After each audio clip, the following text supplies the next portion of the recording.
Ready. Hi, and welcome to Suzanne and Friends. I am so honored to be joined today by my fabulous friend, Tracey Williams, who happens to be a special education teacher. So, as you know, I'm doing Suzanne and Friends, and it's just a recording with some friends of mine who work in different industries and just trying to give you guys little tips and tricks and ideas of what to do at home while you're under quarantine. Hi, Tracy. She's smiling, but I know Hi, she's saying Suzanne. hi. Yes, I am. How are you? I am fantastic. Well, thank you for taking a break between your Zoom meeting to have a Zoom meeting with me. Thanks for having me.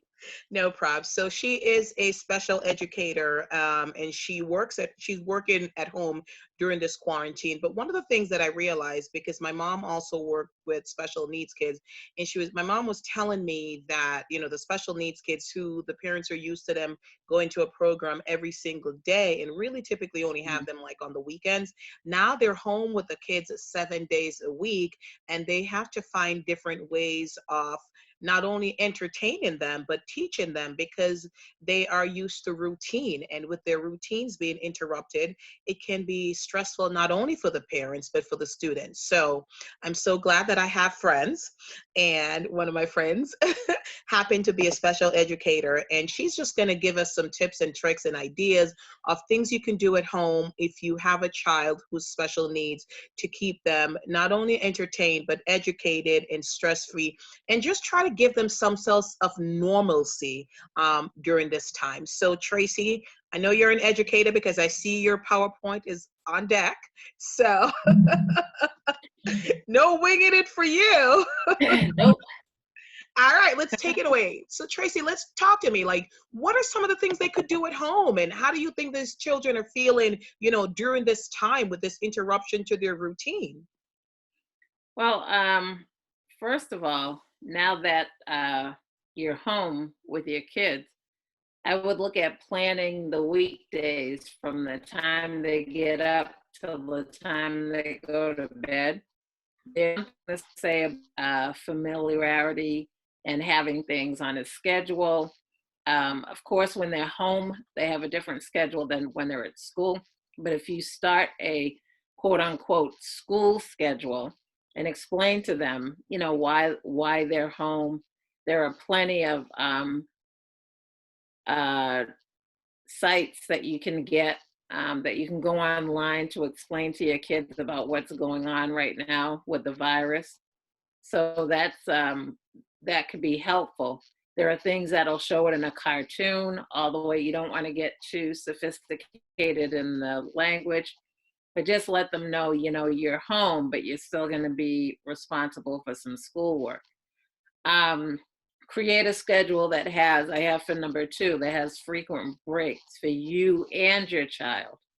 If you have your child, they're taking a break, you also need to take a break so you can recharge and regroup and figure out what's going to come next along with them. Doing schoolwork, you're looking at maybe 2 to 3 hours on a day on average is best. Right now, DESE, or the Department of Education, is looking at what will work because this is uncharted territory for everybody. But look at 2 to 3 hours. You can still use events that happen. If there's like a National Geographic movie or a show that comes on that's educational, you can use that. You can use chores that you have around the house, activities that might happen, that you'll do yourself, or something again that's remote, or tasks. You can use all of those things as a learning event. You don't have to look for specifically paper or pen or the technology from the computer to do it.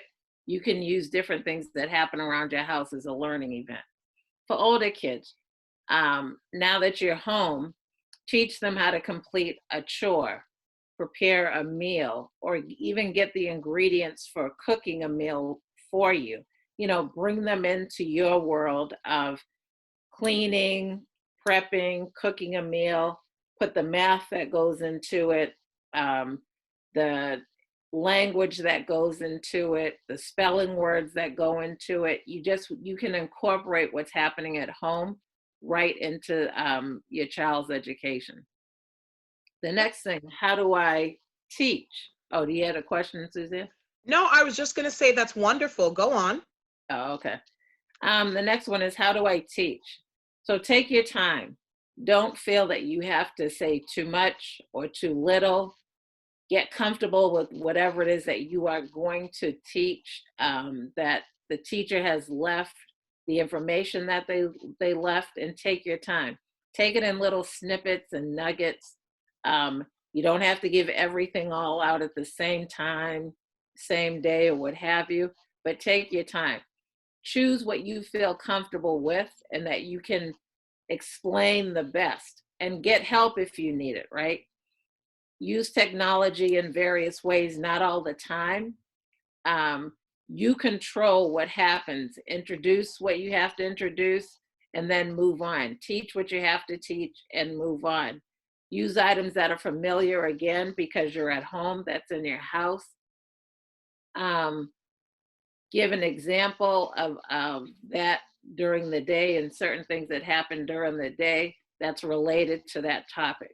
One thing you don't want to do when there's an error or your child doesn't understand, don't come out and just say they're wrong, because you want to keep the motivation up. You want to keep the experience up because you're at home, right? You don't want them to feel bad about what they're doing, what they're trying to do, because again, this is uncharted for you, for them. Oh, you're my mom, you're not my teacher. What are you doing? You know, you might have behaviors that come up and you're like, hey, wait a minute, they're trying to get used to you in your new role. So look at the wording and the language that you use. Don't necessarily tell your kid that they're wrong, or no, you don't do it like this. Let them express themselves. And if they need to present or they're not getting what you're saying, then dial it back and see what you're saying that's wrong, that they're not getting. Give the directions again in a simpler, more concise way, or table it for the moment, regroup, and come back the next day. There's nothing wrong with that. Okay, that's wonderful. The next part of being at home is giving breaks. Like earlier, I said to give a break for yourself, for your student, or sorry, for your child, who would be my student. Use and blame the timer. Put a timer on for when there is a break. And oh, look, the timer says, even if you're using your cell phone, the timer says you only have 1 more minute. The timer says X, Y, and Z. There's a good site that's called Time the Timer, and you can use it on your computer. You can actually buy one from Amazon if you want to. And it's a timer that shows red, and when the red is gone, that means the time is up. Be consistent with your breaks. If you're talking about 5 minutes, 7 minutes, fine. If they did a lot of hard work and you want to give them 10 minutes, then make it 10 and then come back. Again, don't always use the technology because kids need a break. Pencil and paper, old-fashioned, old school, but it works really good. Whatever you do with your breaks, use a small portion for the activity. Not 20 million Legos, but how about 15 Legos? Not 5 sheets to color, but how about 1 or 2 sheets to color? Use things in small increments because we're talking about a break, not an activity. And then when the break is over, all of that disappears and you move on to the next thing that's on your schedule. If you have a hard time with having it disappear, as one thing is left to the side, that goes by the wayside. As the next thing is left to the side, that goes by the wayside. To the point where at the end, the student only has 1 or 2 things in their hand. You call for the break, and again, you move on. Teaching tools. Ask the classroom teacher for help. Practice with the websites that they give you. Always practice and look at it so you'll know what to do first before you have your child do it or you work with your child together. reach out to other parents and see what the websites that they have for math, for English, for social studies. Look and see what they're using. Use Mother Nature outside. There's the Montessori and the Ruggiero methods or theories for teaching. Use the things that you have outside in order to deal with math or even social studies or science or what have you. Use the items that you find outside. Um, Items in your kitchen. Items are always teaching tools. You have macaroni you could use for math. You have apples and oranges and fruit that you can cut up and use for fractions. You can have something and say, oh, can you hand me half of whatever that is? Can you give me half a glass of water because you're making something or you're cooking something? But the teaching tools you have are all around you, and they work out really well. And students actually remember with things that are familiar to them than other manipulatives that they might have. The last thing is the websites. So I've given a potpourri of websites, everything from math. The extra math, the first one is great. It helps you practice. And if the student is incorrect, it guides them through and it'll show them where they were wrong. And it actually highlights the number so that they can actually press the correct number. So if the problem was 4 plus 4 and they said 7, they would superimpose an 8 in order to show the kids that this is actually the answer. IXL Math has so many subjects and it's also in Spanish. They have math, language, arts, science, social studies. It's a great, great website. Archive.org are books that you can have read aloud and you can actually borrow them virtually and it's free. The parent has to sign up. You have to sign up for that. YouTube, of course, has the audiobooks, which are fine. You have those commercials and everything that come in and you have to skip the ads and all that other stuff. But of course, we have YouTube. Peep in the bigwildworld.com has a ton of educational subjects that you can go in there and go by subject, and it's really great. New England Aquarium, every week they show a live video of one of the tanks or one of the animals or whatever that they're working with. So you can go there and replay that. And then the last one is specialeducationdegree.net. There's 12 guaranteed websites that work really well with children with disabilities. You love that website and you can look at each of them and it's a plethora of information. And that's the end of my presentation. Okay. So I left my email here, mybehaviorplan@gmail.com. If anybody has any questions, and the subject matter could be educating at home. I know I went through it really quickly, but it is doable. It can be a lot of work depending on the student that you work with, but if your audience has any questions or whatever, they can feel free to email me.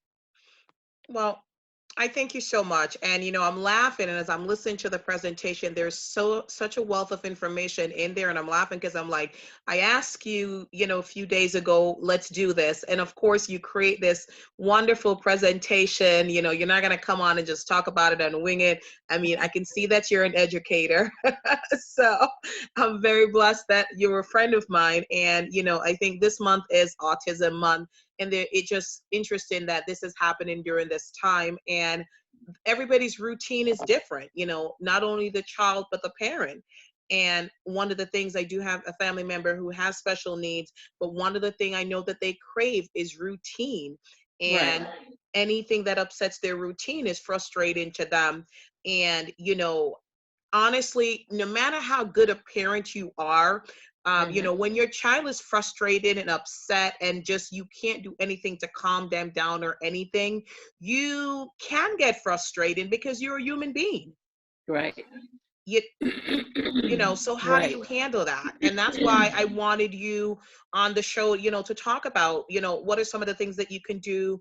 And, so what do you think are the most important things to remember? So I think the biggest thing is to plan your day.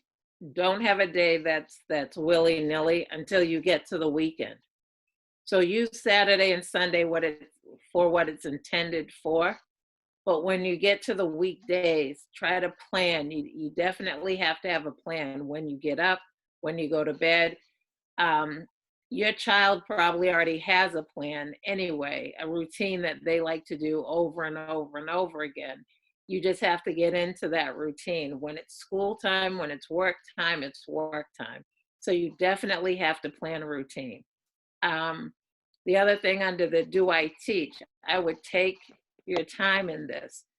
It might not be easy at first. They might buck you at first because they're thinking, oh, I'm home, so I don't have to do X, Y, and Z. Or you could have already gotten to the habit where it's hard for you to pull out any work because of the schedule that you have inadvertently created right now. But just take your time and teach and create your schedule and morph it into your day, even though right now you've sort of gone free willy and you're just letting things happen. Um, Always take a break for yourself. This is important too because it's too much time with your kid and they have too much time with you. So take a break, go into another room, have them be in their room with something that you know can be long standing with them, but definitely take a break. Walk outside with your child in the point where you don't say anything, but you're just taking a walk. You're taking a mental break from what's going on. Always being, of course, safe about the distance between other people, but definitely try to take as many breaks as you need in order to get out or produce the best work or do the best task that you can without having a lot of issues or incidents that might happen. All right, that's wonderful. And I thank you so much again, just for this great resource, a plethora of information. In the end, you gave so many different websites that they could go on and, Yeah. they can find help. And thank you again for sharing your email that if there's a parent that is struggling, with anything, they could certainly reach out to you, which is mybehaviorplan@gmail.com, and talking about education at home. I do have one thing. Is Mhm. there any websites that are available for emotional support for the parent who is thrown out of their element? Um, I would look um, at if your school or your district has a parent support, I would look at that first. And then your child's pediatrician would always have some information on parent support because there's a lot of things out there. You could even go to Autism Speaks, which is another website that could help you with parent support that's local for Massachusetts or that's local for Worcester or Boston or wherever town that you live in at this point. Autism Speaks would be a good source also to look for parent support. All right. Thank you so much. And one thing you mentioned earlier on, which I think is also very important, you said, share with them what's going on, but don't oversaturate them. Don't give them too much information. Let them know, Mhm. but don't like bombard them. Like, don't let them get swamped watching the TV all day, Right, in regards to this thing, because it just creates panic and anxiety, I believe. right. And the more they're aware, it could be panic and anxiety for if you have somebody or your partner or whatever is staying at home and you're going out and your child is nervous about you leaving them because of the things that they've heard, or you're not walking out with your mask per se because it's in the car or it's in your pocket or something like that, and the student gets really nervous. There are a ton of COVID-19 um, PowerPoints, information, mini lectures, things that a lot of departments in the school system have done and created in order to give the best information to a student. And again, it's user friendly and it's actually too age appropriate. So you just have to look, go back to your school district, go back to your teacher, ask for that information, and find out what it is that's age appropriate for your child. Watch it together, see if they have any questions, and then reassure them like we do as parents would anyway. And that should be a great help. All right. Well, Tracy, thank you so much for taking the time out of your day, taking a pause between your other Zoom meeting to Yeah, to no chat pleasure. to chat with me. I truly appreciate it. I know that it's going to be a great resource for many, a great help for others. And who knows, maybe we'll have you on the show another day talking about something else. All Great. right. All right. Thank you so much. All right. Take care. All right. Bye-bye. Bye.